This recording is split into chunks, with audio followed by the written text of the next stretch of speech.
भस्मासुर कठोर तप में लीन था। उसकी सांसें बर्फीली हवा में धुआं बनकर उड़ रही थीं। चारों ओर शांति थी। केवल कभी कभी उसकी गूंजती हुई मंत्रों की आवाज सुनाई देती थी। उसकी तपस्या में इतनी शक्ति थी कि पास के वृक्ष भी कांप उठते थे। भगवान शिव भस्मासुर के सामने प्रकट होते हैं। हे भस्मासुर, तुम्हारी तपस्या ने मुझे प्रसन्न कर दिया है। मुझसे जो चाहो वर मांग लो। हे महादेव, मुझे यह वरदान दीजिए कि मैं जिस किसी के सिर पर हाथ रखूं वह तुरंत भस्म हो जाए। तथास्तु। शिव ने अपनी तीसरी आंख की चमक से भस्मासुर को वरदान दिया। भस्मासुर के मन में अब अहंकार और दुराचारी विचार उभरने लगे। उसने सोचा, यदि मैं स्वयं शिव को ही भस्म कर दूं तो ये सृष्टि में सबसे बड़ा होगा। वह अपने भारी कदमों से शिव की ओर बढ़ा।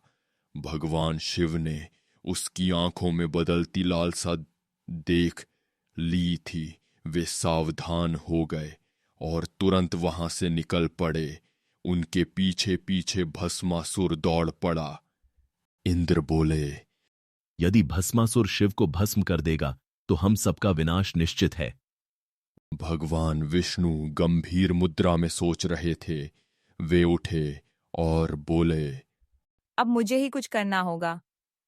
मोहिनी, भगवान विष्णु का रूप, अपनी मोहक मुस्कान के साथ भस्मासुर के पास आती हैं।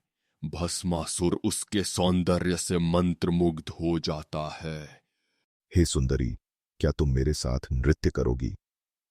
मैं अवश्य नृत्य करूंगी, लेकिन तुम्हें हर मेरे कदम की नकल करनी होगी। मोहिनी ने चंचलता से उत्तर दिया। मोहिनी ने चतुराई से अपना हाथ सिर पर रखा।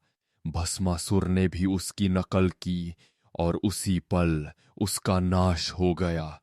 उसका शरीर राख में बदल गया और हवाओं में उड़ गया। भगवान विष्णु का मोहिनी रूप अदृश्य हो गया। देवताओं ने राहत की सांस ली और भगवान शिव ने भस्मासुर की कहानी से सबको सतर्क रहने का संदेश दिया।